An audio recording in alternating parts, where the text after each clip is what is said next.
hadir dalam silaturahmi ini doa restu, nah itu paling penting. Kemudian kalau seandainya Bapak Ibu menurut Bapak Ibu yang terbaik, mohon dukungan. Kemudian doa restu itu jangan salah berdoanya. Jangan didoakan supaya saya ini terpilih menjadi anggota DPR, jangan.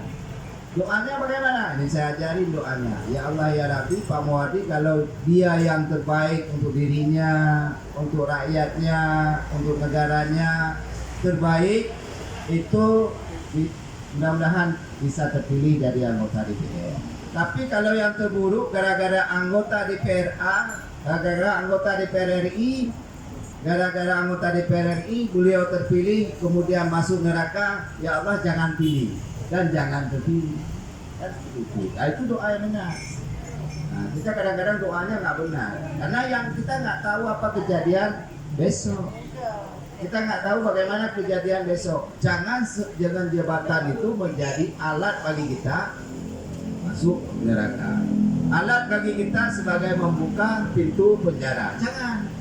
Mau apa saya jadi anggota DPR, jadi bupati, jadi gubernur kalau seandainya ujung-ujungnya itu adalah menjatuhkan martabat. Karena sesungguhnya jabatan ini pernah Abu Zar ditanya kepada Rasulullah, ini juga diskusi masalah agama karena kita juga ini ya. Minta jabatan. Apa kata Rasulullah? Abu Zar, jabatan itu adalah sesuatu yang disenangi di dunia dan disesali di akhirat. Nah, jabatan itu sesuatu yang disenangi di dunia dan disesali di akhirat. Nah, tapi dengan jabatan itu termasuk salah satu orang yang mendapat perlindungan di akhirat itu adalah orang yang diberikan amanah dan jabatan itu dia bisa menjalankan amanah untuk membela masyarakat, untuk membela agama Allah, untuk membela negara.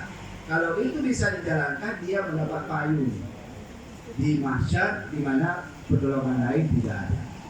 Nah, kalau itu bisa terpilih, alhamdulillah bisa baik. Tapi gara-gara jabatan sementara 5 tahun kita tempuh dengan cara-cara yang tidak baik, kemudian kita menjadi malapetaka kalau kita, justru kita nggak doa supaya kita tidak terpilih.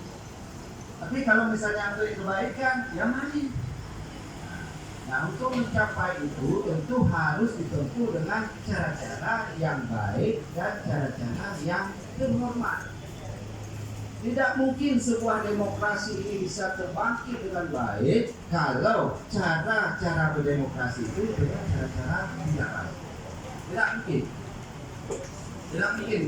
Negara ini akan baik, tapi cara-cara demokrasi yang ditempuh oleh masyarakat setempatnya itu dengan cara-cara tidak baik.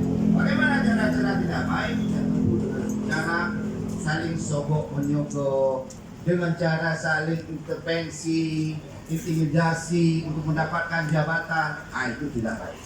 Dan itu tidak baik negaranya. Nah, Ibu sekalian, nanti juga kita akan memilih di sana DPR dan juga presiden. Jadi presidennya siapa Bang Wari? Presidennya lihat dulu siapa yang terbaik. Karena kita tidak mungkin negara ini kekuasaan ada di rakyat. Lalu sampaikan bahwa kalau kita ingin cegah mungkar itu yang pertama dia dengan tangannya. Kalau dengan tangannya apa? Hari itu pilihlah yang terbaik dengan tangan kita itu. Kemudian dengan hati kita. Kemudian dengan lisan kita. Yang kedua lisan kita. Kalau kita DPR ini bisa mencegah mungkar itu dengan lisan. Kalau tidak sanggup dengan tangan, dengan lisan, tentu kita dengan hati, dan itu adalah selemah-lemah iman. Nah, Ibu sekalian, kalau ingin negara ini baik, jangan Ibu sekalian lihat itu harus betul-betul dengan tempat yang baik. Kalau tidak tempat yang baik, ini tidak akan. Saya pernah jadi anggota DPR Aceh. DPR Aceh itu kalau kita diskusi bagaimana menurunkan angka kemiskinan di Aceh, bagaimana kita bisa membangun Aceh secara terintegrasi, itu rata-rata kawan-kawan DPR Aceh itu nggak bisa diskusi itu. Yang ada kalau bahas anggaran, berapa pocket kami? Berapa kami dapat dari pembahasan anggaran ini? Nah, saya dari 7 tahun setengah itu mundur.